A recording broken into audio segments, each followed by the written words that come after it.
selamat datang ya Kang Ihsan di acara kelas Sabtu ini. Terima kasih.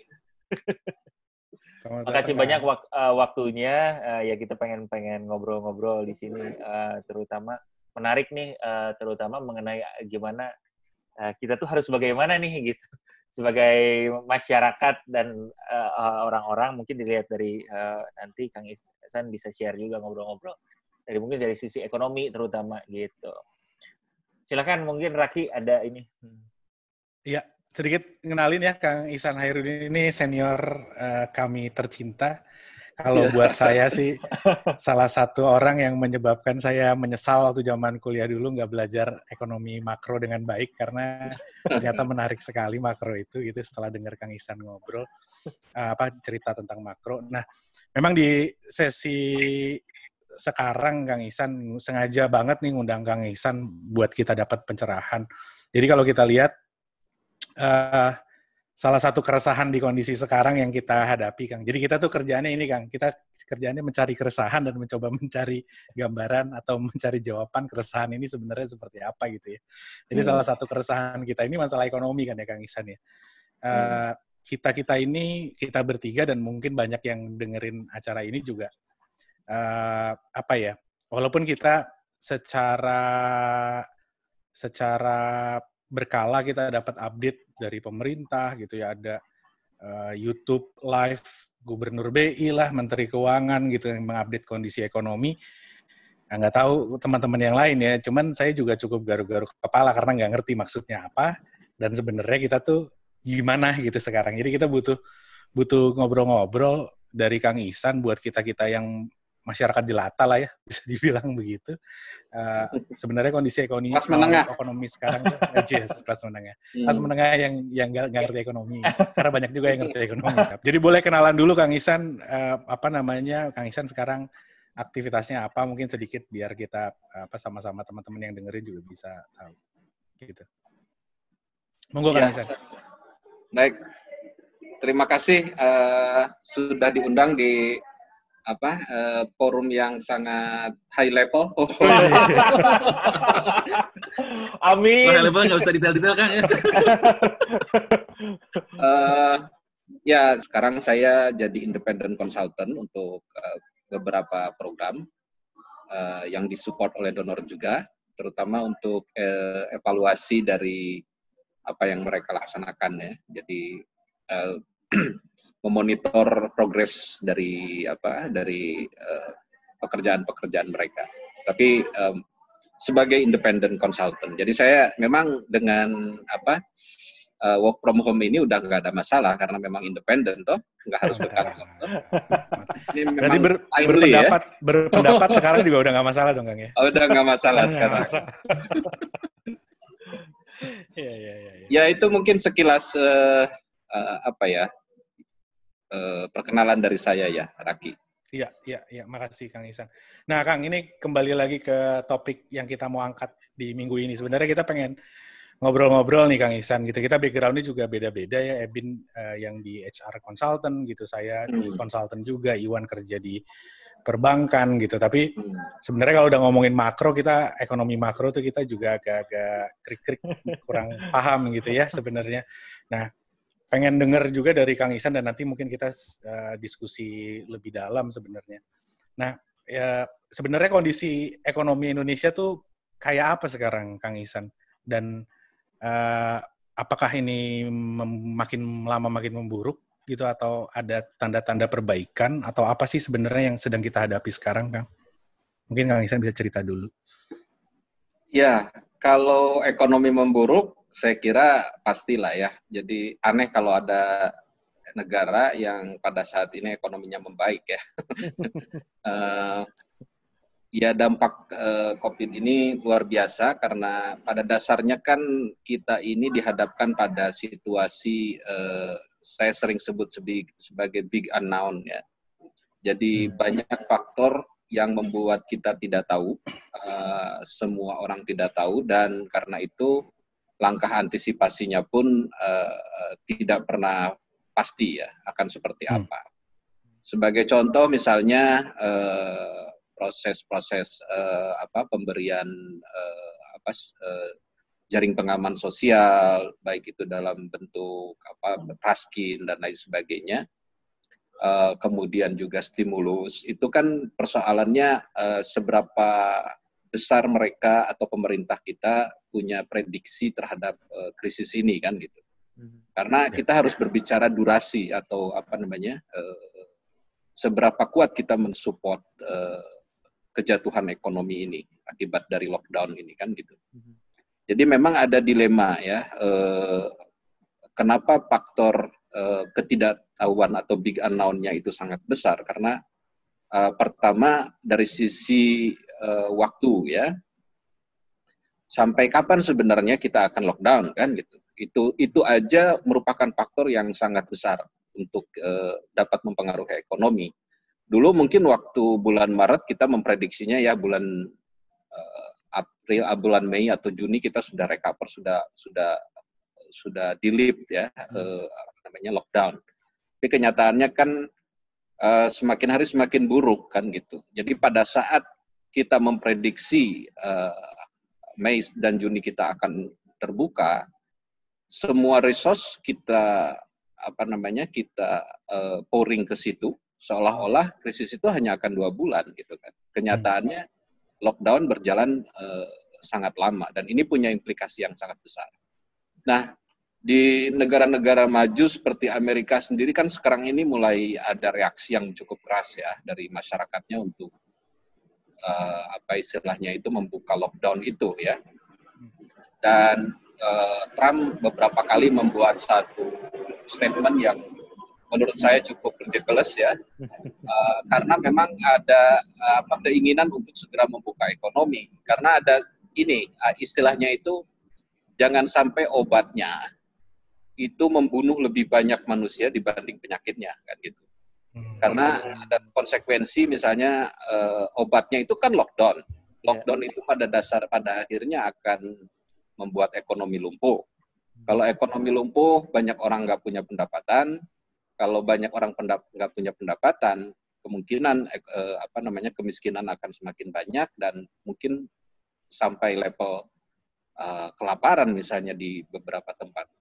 Dan ya kita bermohon supaya tidak terjadi ya. Tapi itu beberapa konsekuensi bagaimana kita harus intinya menjaga keseimbangannya antara obat ya lockdown itu sendiri dengan ini. Tapi kan kita tahu misalnya inisiatif Trump untuk membuka ekonomi juga ditentang oleh banyak gubernurnya sendiri ya. Karena ya taruhlah misalnya gini, Trump mengatakan bahwa waktu dia mencoba untuk mempush membuka lockdown itu kan sebenarnya perkembangan death rate-nya itu kan baru menurun beberapa aja gitu kan. Tapi seolah-olah dia sudah menganggap wah ini sudah perkembangan bagus gitu kan. Padahal tidak ada yang tahu kan. Ya faktor ketidaktahuan yang kedua adalah misalnya imunitas. Orang yang sudah punya kena COVID ya, contracted by COVID itu tidak ada yang tahu apakah dia imun atau tidak. Imun itu artinya bahwa dia akan kena lagi atau tidak gitu kan. Jadi walaupun misalnya recovery rate-nya tinggi, apakah recovery rate itu juga akan menjadi tanda buat kita bahwa kita boleh membuka ekonomi? Toh misalnya yang recovery juga akan bisa terkena lagi. Itu faktor yang kedua.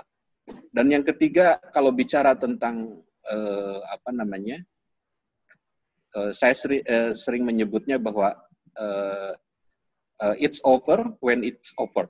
Artinya kita hanya akan bisa selesai kalau kita bisa betul-betul membasmi virusnya. Tanpa itu tidak akan ada the real over, ya. Tidak akan ada the real over. Yang ada adalah upaya coba-coba untuk membuat membuka ekonomi dengan ukuran yang sangat fragile, ya. Dengan ukuran yang sangat fragile. Suatu saat dia bisa naik lagi, kan gitu. Kita kan semua seluruh dunia sekarang mengobserv China, mengobserv Jerman, mengobserv Denmark kan, untuk melihat apakah dengan gradually opening ekonomi itu dia tidak akan mengakibatkan gelombang kedua dari COVID. Artinya semua orang sekarang juga lagi mencari tahu, lagi penasaran.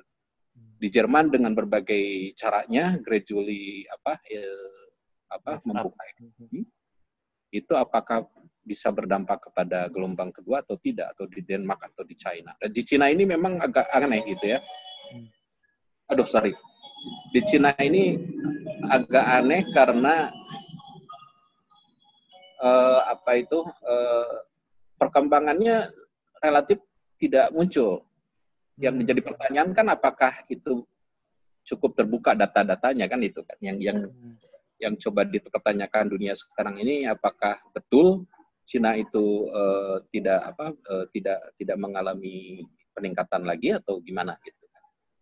Nah, berbagai kondisi ini yang mengakibatkan menurut saya ketidakpastian itu sangat tinggi sebelum diketemukan vaksinnya, dan vaksinnya itu kan menurut beberapa pakar itu membutuhkan waktu yang cukup lama ya. Ada yang bilang 12 bulan ya baru kita bisa ketemu, dan sungguh kalaupun kita bisa sampai ketemu itu vaksin, itu kan masih ada time lag ya untuk bisa distribusi ke seluruh dunia.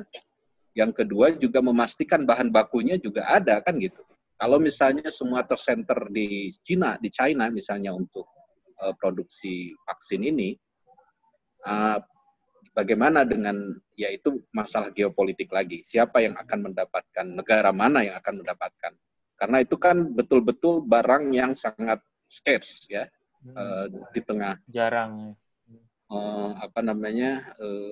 masifnya corona ini gitu.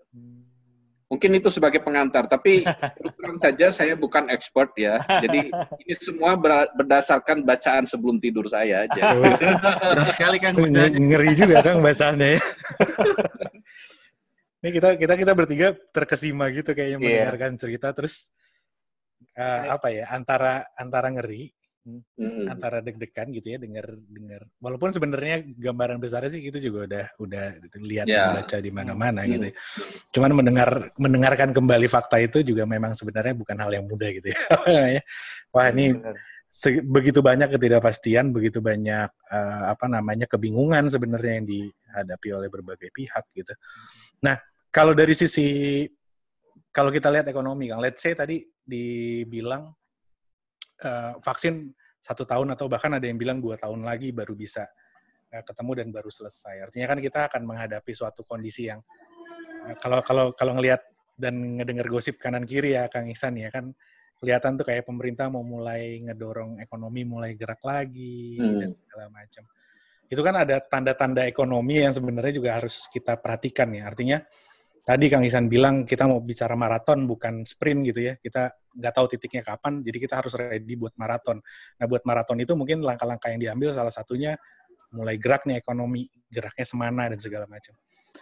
Itu benar nggak sih Kang Ihsan kayak gitu yang kita lihat gitu ya, mulai menggerakkan ekonomi dan kita diminta untuk mulai bekerja kembali ini tujuannya tadi untuk mulai menggerakkan ekonomi, karena ekonomi kita juga kalau dibiarkan stagnan seperti saat ini kita lockdown ini atau PSBB sekarang ini malah berbahaya untuk negara, atau apa sih sebenarnya yang sedang terjadi kan?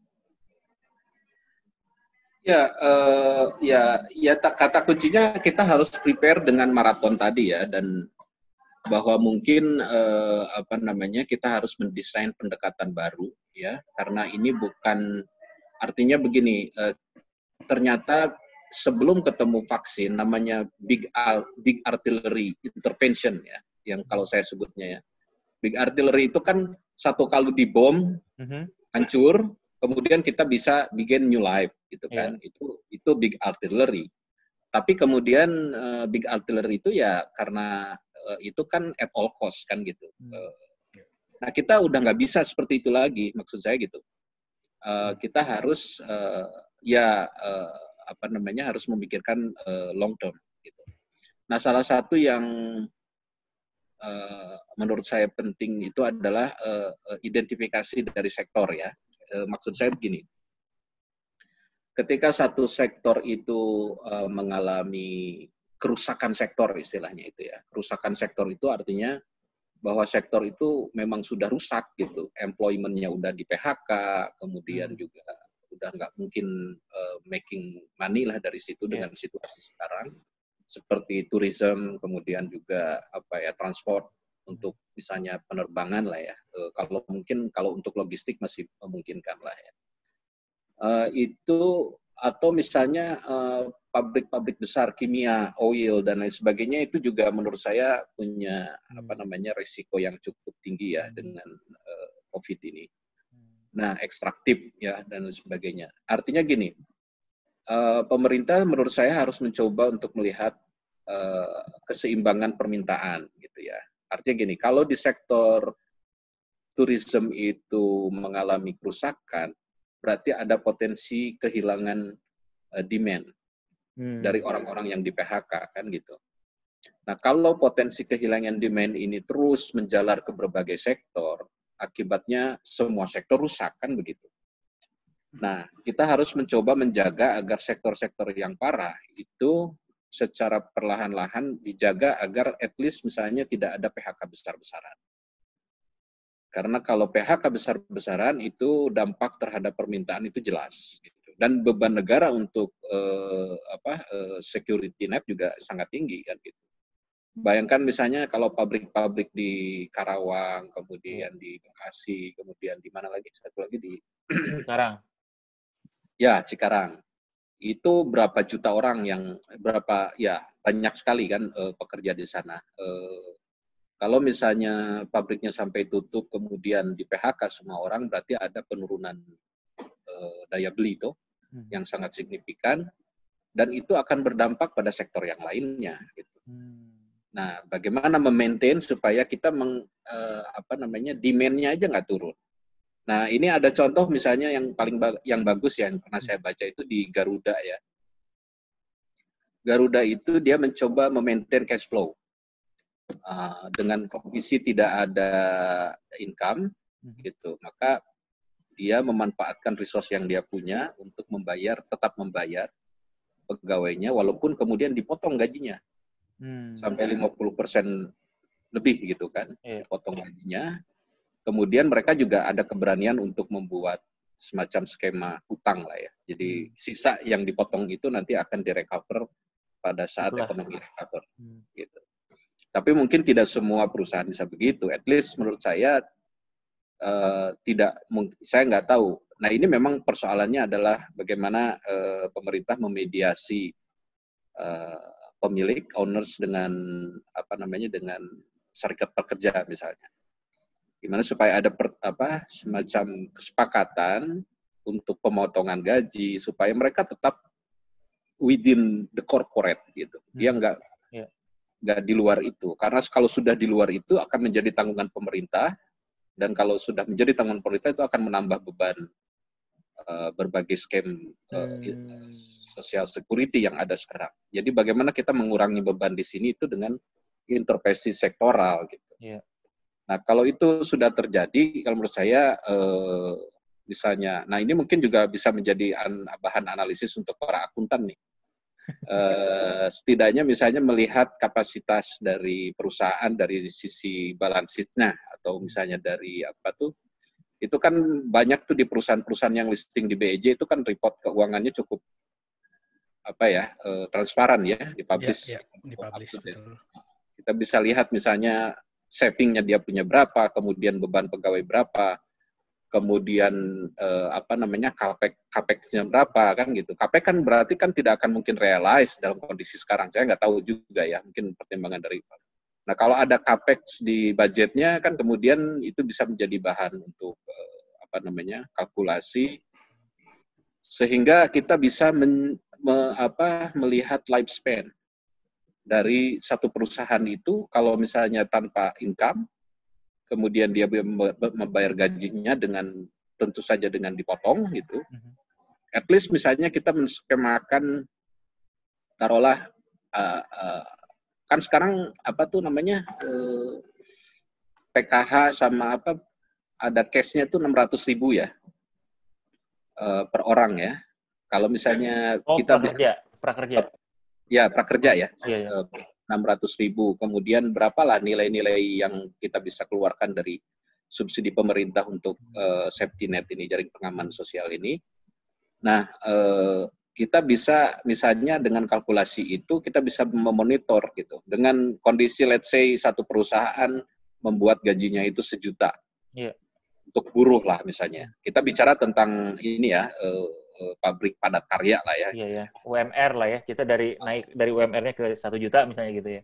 Misalnya ya, atau ke berapa gitu, itu kan bisa mempertahankan perusahaan bisa berapa lama sampai dia tidak daripada layoff gitu. Layoff itu social cost-nya akan lebih tinggi. Itu yang saya kira akan sangat penting untuk dipertimbangkan. Ya. Jadi artinya gini, menjaga supaya sektor yang cukup besar mempertahankan daya beli masyarakat ini jangan sampai rusak. Karena sekali itu rusak, PHK besar-besaran, daya beli turun, itu akan berimbas pada sektor lain yang mendingan. Let's say retail lah, misalnya Indomaret atau Alfamart atau apapun lah. Sekarang kan masih hidup kan, masih normal ya, karena demand terhadap itu masih tinggi gitu kan. Tapi ya kalau misalnya ini berlanjut dan PHK besar-besaran, kemudian daya beli berkurang, demand terhadap mereka juga akan berkurang gitu kan. Jadi nanti akan terus-terusan ke berbagai sektor yang sekarang ini masih kuat gitu. Jadi dia harus menyelamatkan apa yang dulu yang rusak supaya dia tidak punya efek lebih jauh ya.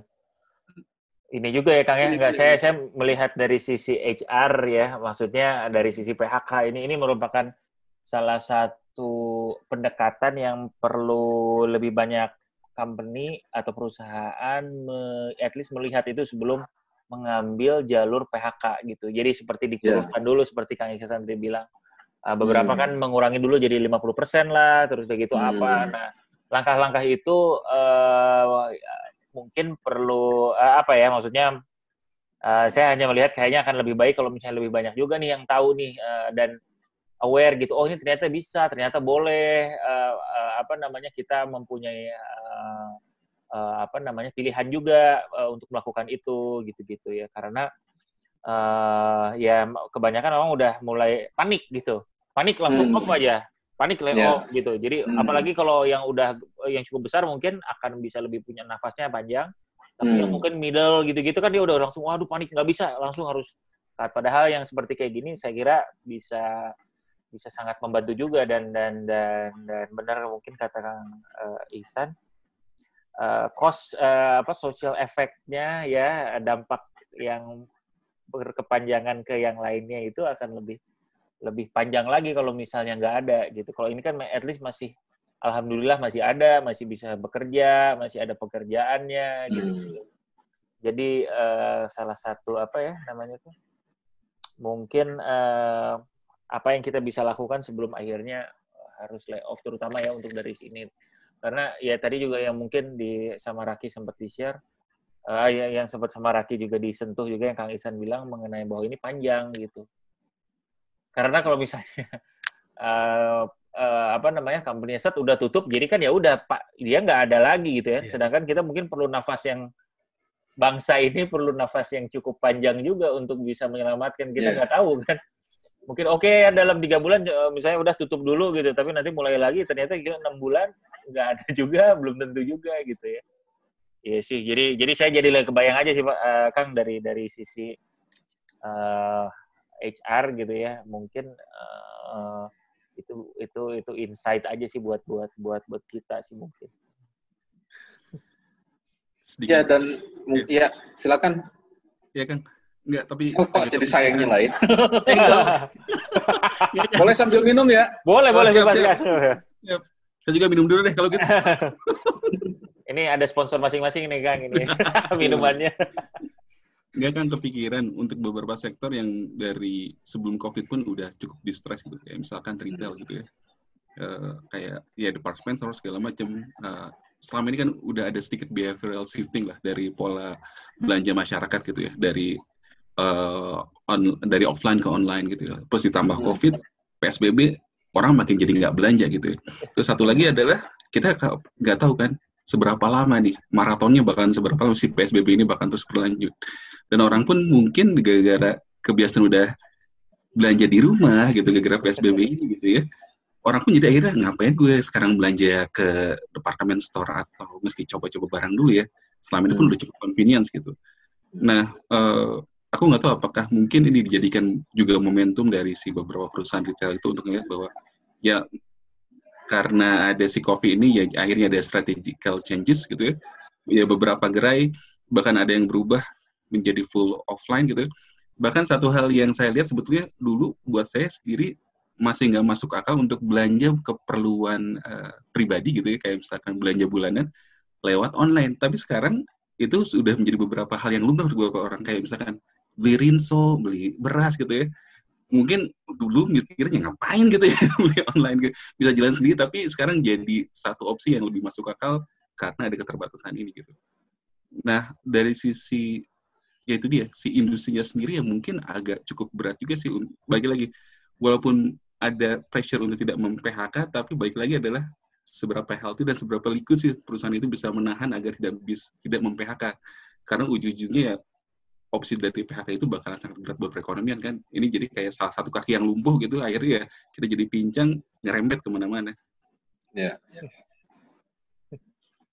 Ya betul, ya saya setuju ya. Jadi ini juga mempercepat proses apa ya istilahnya apa ya digital commerce ya berkembangnya itu. Jadi mereka yang bisa lebih cepat masuk ke area situ akan survive lebih baik lah untuk ke depan. Walaupun sebenarnya ceruk untuk non digital juga ya mungkin buat kita aja yang di kota yang mungkin merasa bahwa online itu memang mungkin 80% dari transaksi kita itu online gitu kan sekarang ini. Tapi untuk di daerah-daerah kabupaten di mana Gojek ataupun Grab nggak ada misalnya, itu kan masih akan kesulitan ya artinya. Dan kan mayoritas kita masih penduduk rural gitu kan. Jadi artinya sebenarnya iya bahwa itu akan mempercepat proses digitalisasi dan ke depan akan mereka yang bisa catch up dengan itu akan lebih cepat, lebih bisa survive. Tapi bukan berarti bahwa yang non digital juga akan ini terutama untuk retail ya. Retail besar di perkotaan mungkin akan mengalami hal yang tadi seperti dikatakan Iwan ya. Tapi untuk di rural saya kira kalau mereka masih bisa ini akan masih tetap bertahan ya to some extent ya intinya. Kang, punten mengenai rural nih, ini jadi tadi saya sampai sebelum mulai sempat ngobrol juga sama Raki nih. Kita kan banyak ngobrolnya nih dari konteks Jakarta ya Kang ya, maksudnya kota besar apa. Ya, Jakarta bias gitu. Jadi sebenarnya rural itu gimana Kang? Maksudnya mungkin kota-kota yang nggak terlalu besar atau bahkan sampai ke yang ini mereka itu ya gimana ya gitu, misalnya kampung halaman saya gitu di Bandung ya lumayan lah ya, masih kota kalau Bandung sih, tapi makan ada beberapa ya, saya punya teman juga ya, jadi yang harus akhirnya dia balik ke Tegal gitu sama ke seluruh keluarganya karena very tough di Jakarta, udah cost tinggi apa segala macam, dia harus move out gitu, dia merasa ini. Dan kalau di daerah katanya agak mending, kenapa? Karena masih bisa ada sebanyak saudara lah, kalau apa-apa masih bisa dibantuin lah, katanya kurang lebih gitu. So it's really tough. Jadi tapi nah sebenarnya di daerahnya sendiri juga apakah bagaimana Kang ini, perekonomiannya apakah masih muter atau mereka masih bisa siap atau gimana tuh? Ya, kalau menurut saya sih masih ini ya, walaupun permintaan juga berkurang ya. Jadi kalau kota juga turun, permintaan terhadap ekonomi di rural juga pasti akan ada dampaknya. Nah, sekali lagi masalahnya adalah bagaimana kita bisa mempertahankan ekonomi di rural ya. Sebenarnya ada dua sisi. Pertama, kalau dalam sejauh yang saya lihat ya, pertama persoalan ketahanan pangan itu ya. Jadi semua kan dipasok di daerah. Jadi betul-betul kalau menurut saya pemerintah harus menjaga supaya daerah pedesaan ini tidak terkontaminasi oleh COVID ini gitu, sebisa mungkin. Dan itu salah satunya adalah dengan mencegah mudik itu kalau saya penting gitu. Karena begitu ini tersebar ke rural, maka akan ada pembatasan aktivitas ekonomi juga di sana, aktivitas produksi juga di sana. Gitu. Iya. Bayangkan kalau misalnya petani-petani nggak bisa keluar rumah untuk menggarap sawah, ya kan apa dampaknya? Tidak hanya ke petaninya sendiri, tapi menurut saya ke masyarakat perkotaan, ketahanan pangan akan terancam gitu kan. Jadi itu penting. Mudik itu bukan persoalan hanya ada nilai ekonominya seberapa besar. Kalau kita mempertahankan menahan mudik, itu dampak terhadap ekonomi rural terus tumbuh karena lockdown minimal misalnya. Itu kan bisa dicegah. Intinya kan begini, begitu satu daerah itu coba kita protek, maka aktivitas ekonominya akan lebih bebas kan dibanding satu rural yang sudah kena kemudian sudah menyebar, ya itu walaupun sedikit aja kan bisa turun menjadi ini. Jadi PSBB itu bisa diartikan bukan aktivitas ekonomi within kabupaten, tetapi PSBB itu mencegah orang luar masuk ke kabupaten. Dicegahnya. Jadi within kabupatennya sendiri atau within ruralnya itu sendiri sebaiknya tidak ada gitu. Sampai ketemu bukti bahwa di situ ada penyebaran. Itu yang mungkin perlu ya intinya membalans itulah gimana supaya karena kalau misalnya nggak bisa keluar semua sih ya stop benar-benar nih rural ya. Makanya itu juga salah satu upaya untuk menjaga agar tidak semua sektor rusak lah. Kang Ihsan, ini kan kalau kita lihat, saya nggak tahu nih Kang Ihsan kan bacanya berat ya, banyak membaca gitu sebelum tidur. Nah ini kondisi serupa ini Kang Ihsan, yang mirip-mirip kayak gini. Ini kan kebetulan trigger awalnya adalah pandemi virus, menyebabkan krisis ekonomi global gitu ya, kalau saya nggak salah ngambil kata-kata. Nah, kondisi-kondisi seperti ini yang mirip-mirip begini tuh pernah kejadian di dunia nggak Kang sebelumnya? Apakah misalkan kayak contoh Great Depression, mungkin beda penyebabnya gitu ya, tapi menjadi krisis ekonomi yang cukup luar biasa, itu kan artinya dunia pernah menghadapi kondisi itu. Ada nggak sih contoh-contoh kasus dulu ekonomi dunia pernah terganggu yang seperti ini, dan ada lesson learn dari sana yang sekarang pelaku-pelaku atau pakar-pakar ekonomi juga jadi rujukan atau gimana sih Kang? Boleh cerita-cerita nggak Kang? Ya, nah ini yang saya kira saya perlu recall itu bacaan-bacaan beberapa ya. Nggak selamanya nempel di sini. Gitu.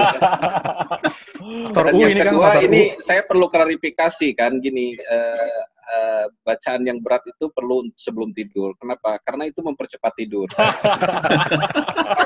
Semakin ringan bacaan, kita akan susah tidur kan. Semakin berat akan semakin cepat. Jadi kita buat berat supaya lebih cepat tidur kan. Iya. Nah, terkait dengan krisis di masa lalu. Ya kalau menurut saya sih banyak ya, dari contoh-contoh dulu ada saya sudah lupa lagi, ada Spain disease ya. Spanish flu. Spanish flu. Ya banyak lagi, dan itu juga sebenarnya ada detail perhitungan dampak kematian berapa dan lain sebagainya terhadap ekonomi. Cuman yang menarik adalah bahwa dalam setiap proses itu selalu ada, kalau saya sebutnya social genius ya. Jadi orang yang mencoba untuk yang punya breakthrough gitu ya, untuk mengatasi masalah, sehingga yang kemudian lahir itu bukan cuma mengatasi masalah, tapi juga sebuah revolusi behavior gitu.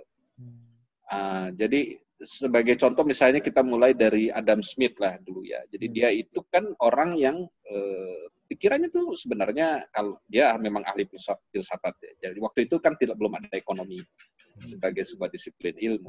Dia hanya berpikir bahwa justru jadi orang itu harus egois.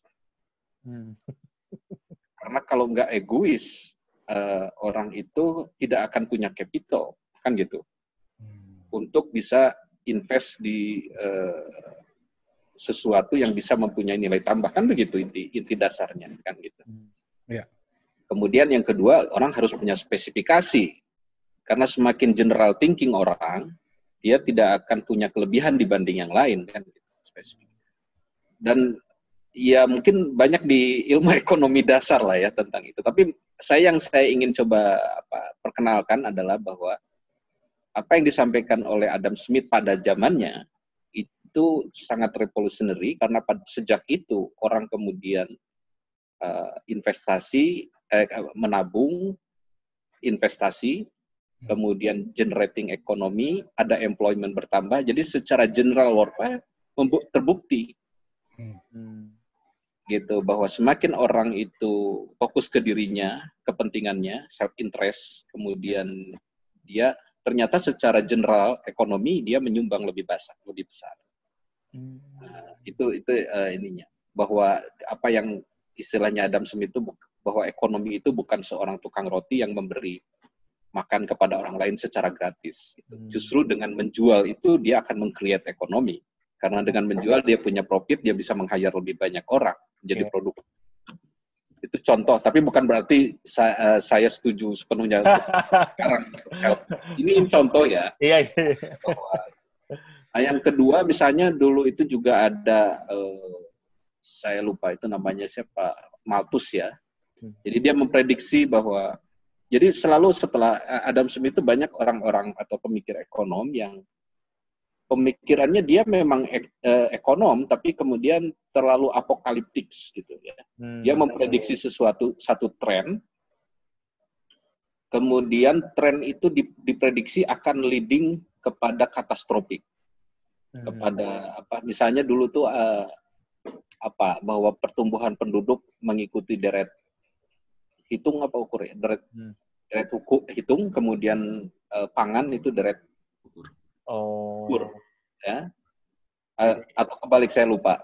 Jadinya ini ya apa namanya? Nah, intinya pada saat tertentu manusia akan kelaparan karena pertumbuhan penduduk sangat besar sementara itu. Tapi itu kan akhirnya juga tidak terjadi. Jadi apokaliptik itu pada dasarnya akan selalu bisa diatasi dengan perkembangan teknologi misalnya.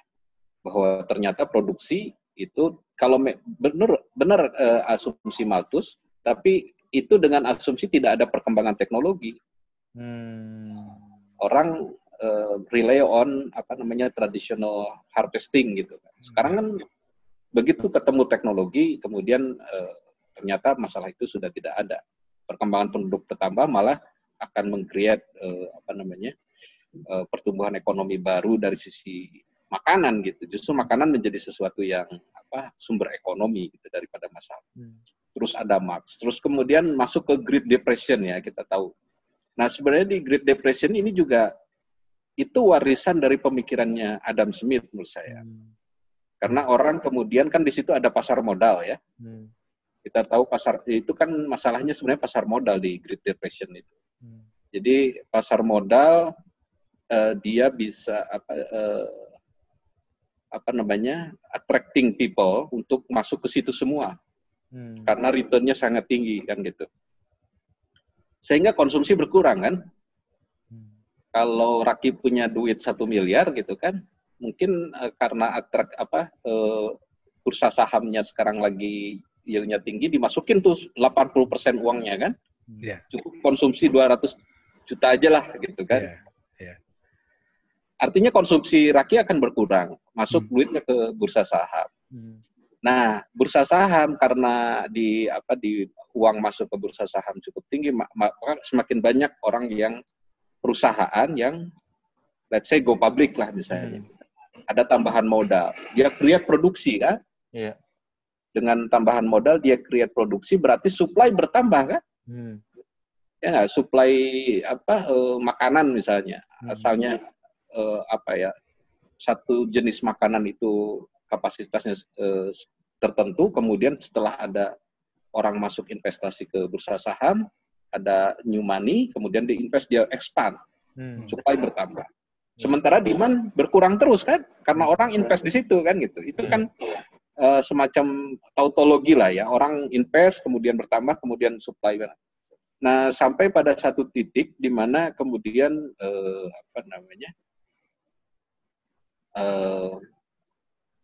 demand udah nggak mungkin, gitu kan. Banyak barang, artinya kalau supply banyak, demand sedikit, barang jatuh. Nah itu kembali ke ini, begitu harga jatuh, pabrik udah nggak generate lagi profit, gitu. Dia drop, kemudian uang tabungan juga nggak bisa ditarik kan gitu. Dari nggak bisa, artinya drop juga kan bursa sahamnya gitu kan. Ada nggak bisa juga kita mengambil uang dengan nilai yang sama waktu kita invest. Nah akhirnya ya semua apa namanya mengalami kebangkrutan, ya rakyatnya ya perusahaannya, dan itu korban jiwanya juga tidak sedikit gitu ya dari situ dengan kelaparan. Jadi itu kesalahan manajemen ekonomi. Lalu siapa social genius yang lahir pada saat itu? Ada Keynes kan. Oh ya, Keynes. Keynes datang gitu, eng gitu kan. Salah satu jagoan. Mencoba untuk bilang bahwa coba bayangin dulu itu paradigmanya adalah supply creates its own demand. Gitu ya. Artinya kalau kita mau memproduksi apapun pasti ada permintaannya. Justru pada saat yang sama Keynes bilang demand creates its own supply. Gitu. Itu kan pembalikan paradigma yang biasa gitu, kan, dari sisi ekonomi, bahwa yang akan menciptakan ekonomi itu demand, bukan supply. Dalam itu mikirnya ya. Ya, itu kan dalam itu mikirnya. Beberapa detik sebelum tidur saya itu dapat itu.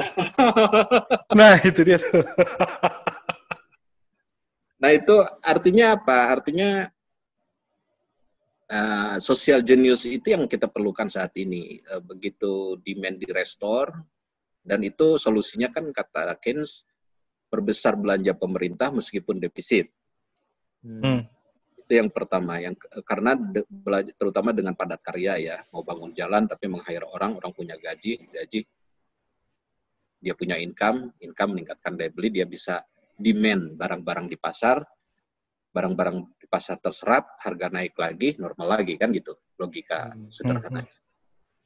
Nah, itu yang menurut saya sekarang ini perlu orang yang apa namanya bisa mengatasi itu. Dan setelah Great Depression itu juga ada beberapa krisis yang melahirkan penemuan-penemuan baru ya dari sisi apa namanya, dari sisi intervensi kebijakan gitu. Ya mungkin itu. Jadi kita mencoba sekarang ini mungkin belum ada. Jadi banyak orang yang mediocre lah istilahnya, apa namanya, dari sisi memberi solusi, termasuk saya ya. Saya mungkin bukan mediocre lagi, saya mungkin nggak apa-apa.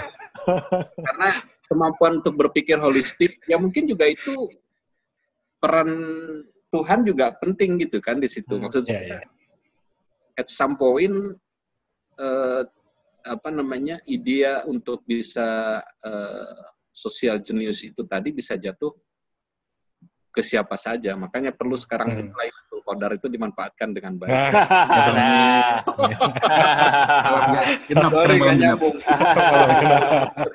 Nyambung sekali itu kan. Nyambung sekali itu. Ini menarik banget ya. Social genius ini menarik banget, dan memang kalau kita lihat trennya sekarang banyak sekali orang mau terlihat sebagai jenius gitu ya. Itu menarik kalau ngelihat apa namanya, banyak orang berkonsep, banyak orang berteori dan segala macam. Tapi ya apa ya masih ini kali ya. Masih berkompetisi untuk menjadi seorang jenius sekarang. Nah, salah satunya yang ini Kang Ihsan kemarin sempat baca-baca kebetulan gitu ya, lagi lihat apa di sekarang kan di mana-mana WhatsApp grup ya, orang nge-share ini gitu. Apa namanya? Itu juga mungkin banyak yang ngerasa jadi jenius dengan cara nge-share juga kali ya. Nah, ada juga yang nge-share terus dibaca katanya dengan kondisi begini, saya nggak tahu ini ya, apa karena bacanya juga nggak terlalu dalam. Karena dengan kondisi begini sebenarnya income gap itu juga malah jadi berkurang kan.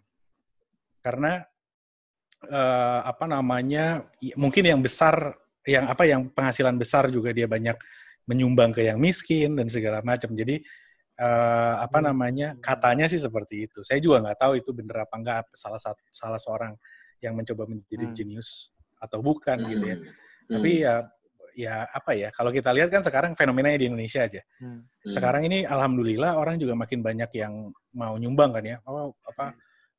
bansos di mana, bansos di sini, bantu orang makan karena semua orang panik takut ada orang di sekitarnya dia yang tidak bisa makan gitu. Nah ini fenomena baru juga ya Kang Ihsan ya menurut saya ya, yang bisa dicermatin gitu. Gitu Iya, bisa jadi, tapi bisa jadi juga enggak ya kalau menurut saya sih, karena kalau saya kayak di Amerika misalnya health sector itu kan lumayan tinggi sekarang ininya performance-nya ya, demand gitu kan. Tapi kan semakin mengerucut kepada produk kesehatan tertentu yang terkait dengan COVID. Justru kesehatan komoditas kesehatan lain justru jatuh gitu misalnya. Atau yang kedua misalnya, artinya ada semacam pengkerucutan sektor ekonomi yang berkembang dan yang tidak berkembang. Kalau dari sudut itu sih, kalau saya melihat justru inequality juga bisa meningkat, bisa naik. Gitu. Yang kedua misalnya gini, taruh kata misalnya, nah ini juga financial market lagi gitu kan, orang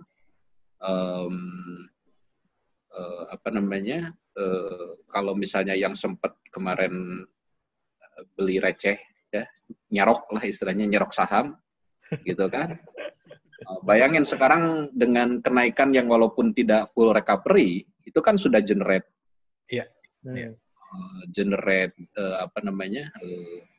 margin lah ya, luar biasa. Mulai ada volatilitas lagi ya Kang ya. Jadi mulai ada naik-naiknya lagi gitu.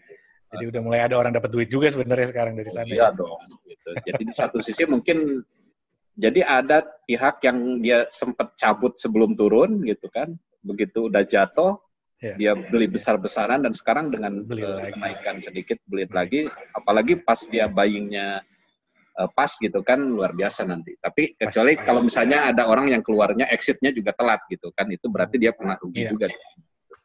Nah itu kan artinya apalagi kalau di Amerika lagi kasusnya sekarang ini kan ada kepercayaan ada federal yang ngasih duit tuh ke dengan membeli bond perusahaan-perusahaannya gitu kan, hanya untuk mempertahankan agar tidak kolaps gitu ekonomi, dan itu besar-besaran uangnya sampai Amerika itu hutang berapa triliun lah ya gitu. Jadi itu artinya itu creating new inequality menurut saya. Mungkin di satu sisi akan ada decreasing inequality, tapi di sisi lain bisa creating new form of inequality gitu ya. Menurut saya perlu diperhatikan juga. Mungkin itu Raki. Maaf nih saya agak so tahu nih kayaknya. Lebih daripada kita yang nggak tahu sih Kang. Tapi satu hal sih Kang, baik lagi setiap kesulitan selalu menimbulkan hal-hal baru ataupun inovasi baru, kayak misalkan kemunculan social genesis segala macam gitu ya. Nah kalau dilihat dari COVID sekarang, kira-kira sektor apa sih yang masih bisa tetap tumbuh dan berkembang gitu ya, walaupun dengan kondisi yang sangat distress seperti sekarang ini. Kayak misalkan kalau saya di sektor perbankan, saya ngelihat bahwa pertambahan orang yang menabung dan asuransi malah meningkat dari bulan-bulan ini. Ya mungkin pertama adalah orang bingung mau duitnya mau diapain ya, saving adalah instrumen paling aman. Satu lagi adalah kenaikan masyarakat bahwa lebih health conscious, jadi akhirnya mereka membeli polis asuransi, jadi akhirnya asuransi jadi sedikit naik gitu. Tapi mungkin apakah ini cuma kayak... Padahal Great Depression mengajarkan kita untuk selalu belanja ya. Iya. Kita jadi lebih frugal ya sekarang tuh. Nah, itu kan tapi cuma dari satu sisi sektor nih. Misalkan kira-kira sektor apa sih yang mungkin masih bisa berkembang dan mungkin kita bisa riding ke si pertumbuhannya itu? Iya, di perbankan saya kira mungkin sedikit apa yang ada di pikiran saya ya, bahwa resikonya juga cukup lumayan gitu ya. Pertama dari sisi kan ada uang masuk itu kan juga ada cost of money-nya kan, tidak gratis uang masuk itu kan. kemudian pertanyaannya, bank mau dapat generate money-nya dari mana kalau kreditnya nggak lancar gitu. Nah, saya juga nggak tahu, mungkin perlu feedback dari teman-teman yang kerja di bank ya. Dalam kondisi jangankan mungkin ya ada kekhawatiran juga orang memberi kredit akan balik nggak duitnya kan gitu di tengah produksi seperti sekarang. Jadi agak dilematis juga dengan besarnya ini kan orang isu insuran juga begitu. Saya mungkin mau nggak mau uang masuk yang insuran juga harus di portofoliokan kan, diinvest ke portofolio supaya ada return tertentu ketika harus dia bayar klaim itu bisa gitu kan. Nah, situasi kayak begitu itu yang menurut saya masih dilematis ya di sektor perbankan sendiri. Kan sekarang ini misalnya ekonomi seperti ini, real sektornya juga terancam gitu. Gimana sektor perbankan bisa tetap aktif di tengah sektor real yang terancam, yang tidak bergerak gitu. Itu juga mungkin pertanyaan.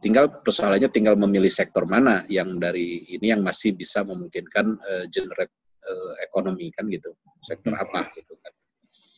Ya kalau saya lihat sih memang seperti yang tadi ke pembicaraan awal, memang semakin cepat perusahaan catch up dengan digital ekonomi, dia akan semakin survive. Tapi persoalannya kan berapa persen orang yang participate di dalam itu, di dalam digital ekonomi itu. Itu yang sebenarnya ada sih datanya, saya lupa, nanti mungkin bisa saya share ya.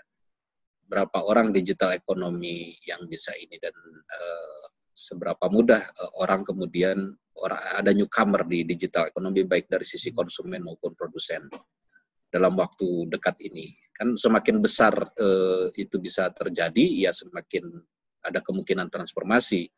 Nah, kemudian akan menjadi masalah kan nanti imbasnya ke sektor properti, gitu kan. Kebayang sekarang kalau misalnya semua orang sudah merasa bahwa ekonomi bisa berjalan tanpa harus ke kantor, kan bisa kebayang rental kantor turun, kemudian ya kebayang aja misalnya gedung tinggi-tinggi itu nanti akan ya, seperti apa gitu nanti ke depannya. Jadi itu juga ada trade off juga gitu, bukan tanpa cost ya. Kemajuan satu sektor kan ada disruption gitu kan, kemajuan satu sektor itu akan punya dampak. Jadi transformasi itu yang perlu dipikirkan lebih jauh gitu. Mungkin itu ya, kalau sampai sekarang saya belum bisa firm sektor mana, tapi ya saya kira digital akan leading ya ke depannya. Betul. Sama berarti kita harus lihat juga nih ya Kang ya, new normalnya nanti seperti apa, yang seperti baru Kang Ihsan tadi share. Orang jadi udah biasa juga work from home gitu. Jadi mungkin misalnya ada di kantor isinya 1.000 orang, mungkin yang nggak selalu 1.000 itu selalu harus datang setiap hari misalnya gitu ya. Toh kayak gini jalan-jalan juga gitu. Kantor jalan, meeting bisa tetap gitu-gitu ya. Lama-lama benar juga. Jadi gini kan, sekarang ini orang sedang menguji. Salah satu fungsi kantor itu kan sebenarnya katanya adalah collaborative force-nya. Iya. Jadi orang diasumsikan kalau dia tiap hari ada di kantor, itu dia akan mengenerate collaboration yang lebih tinggi. Tetapi semakin murah ongkos kayak Zoom ini misalnya, collaboration cost-nya akan semakin murah kan. Kalau bosnya punya inisiatif, ya udah bikin aja misalnya Zoom tiap hari kan gitu. Orang harus regular meeting gitu ya. Absensinya ya dari sini kan gitu, dari morning meeting misalnya di sini. Morning meeting jam 7 harus meeting. Iya. Kalau tidak muncul berarti ketahuan dia masih tidur kan gitu. Nah, hal-hal kayak gitu yang misalnya kalau itu kemudian bisa diciptakan, kemudian itu bisa mengatasi sekian persen dari fungsi kantor gitu. Tidak ada ada kemungkinan shifting Artinya ada standar baru dalam bekerja gitu kan. Apalagi dengan semakin bergesernya sektor ke sektor tersier gitu, ke jasa gitu ya, mungkin bisa diinginkan. Tapi ada beberapa orang yang mengatakan enggak, itu tidak bisa tergantikan kantor itu ya. Tapi let's see lah gitu kan, bahwa itu kan experience-nya berbeda-beda dari ini ya. Dan yang kedua yang menarik sebenarnya perkembangan di Denmark, kemudian di Jerman ya. Mereka membuka pertama itu bukan ekonomi justru. Yang mereka buka pertama adalah pendidikan. Jadi sekolah dulu dibuka. Dan alasannya juga ekonomis gitu. Kenapa? Karena menurut mereka, pertama, orang tua itu nggak bisa bekerja di rumah kalau ada anak. Iya, hebat banget ya mikirnya bisa gitu ya. Iya. Bukan karena anak itu mengganggu, bukan. Karena dia kemudian punya beban untuk menjadi guru kan gitu. Iya, betul. Gurunya malah enak gitu. Orang tuanya sekarang yang ini. Nah itu, jadi mereka membuka sekolah agar orang tua bisa produktif di rumah. Dia punya ininya. Tapi kemudian juga banyak kritisismenya ya. Pertama, betul bahwa anak itu dampaknya kurang, tidak spare lah. Kalau dia kena, dia tidak akan. Tapi kan dia bisa menjadi istilahnya itu pembawa virus yang sangat ini kan, karena dia asimptomatik, carrier ya. Jadi anak itu dia memang tidak terlihat simptomnya gitu kalau kena. Nah, masalahnya memang sekarang ini lagi diteliti apakah betul anak itu bisa membawa penyakit ke rumah. Super spreader nggak dia ininya apa? Benarkah misalnya asumsi bahwa anak itu bisa menjadi super spreader? Nah, gitu kan? Karena dia tidak, justru karena tidak terlihat simptomnya, maka orang yang kena virus dan tidak kena simptom itu malah jauh berbahaya. Untuk bisa menjadi penyebar virus. Ya, itu lagi dicoba diamati. Ada buktinya enggak? Dan yang kedua memang persoalannya kan di pendidikan itu ada guru. Ya. Guru itu kan usianya beda-beda. Kalau guru yang tua itu kan berbahaya kalau dia ngajar kan. Semakin tinggi grade-nya sekolah, semakin tua juga gurunya kan gitu. Guru mungkin guru PAUD gitu masih muda-muda dia masih. Tapi kalau udah SMA mungkin udah senior. Lumayan. Ya. Di atas 45 kan. Nah itu kan. Itu artinya resikonya tinggi terhadap gurunya, mungkin terhadap anaknya enggak. Nah itu mungkin yang ya itulah, semua masih dalam rangka uji coba. Nah ini yang menarik nanti mungkin perlu dilihat kalau misalnya di Jerman, di Denmark, di China, di Korea itu tidak ada gelombang kedua, berarti ada udah ditemukan cara manajemen baru untuk kalau dalam bahasa Jokowinya berdamai dengan COVID. Sekarang apakah kita sudah bisa berdamai dengan COVID kan belum tahu kan? Belum kan? Di Indonesia kan gitu. Iya. Ini kalau teman-teman saya keresahannya lagi ini Kang. Kayaknya karena sebentar lagi mau tidak mau harus mulai berdamai dengan COVID, jadi pada resah kan? Nah, ini apakah memang kita bisa berdamai atau kita malah kena dampak negatifnya? Nah itu yang lagi bikin deg-degan banyak orang gitu. Makanya relevan juga kita bicara soal kondisi ekonomi ya sekarang ya kan. Iya benar juga tadi Kang Ihsan tadi bagus banget tuh bilangnya. Bisa jadi karena kita menahan ekonomi bergerak, malah dampak ke manusianya lebih besar lagi gitu dari ekonomi gitu ya, daripada dari kesehatan. Nah ini banyak teman-teman yang lagi deg-degan juga nih. Oke, kok belum ada perpanjangan dari awal Juni kan sampai awal Juni ya kalau nggak salah, ini belum ada perpanjangan nih. Jangan-jangan kita benar-benar harus masuk beraktivitas di Juni nih.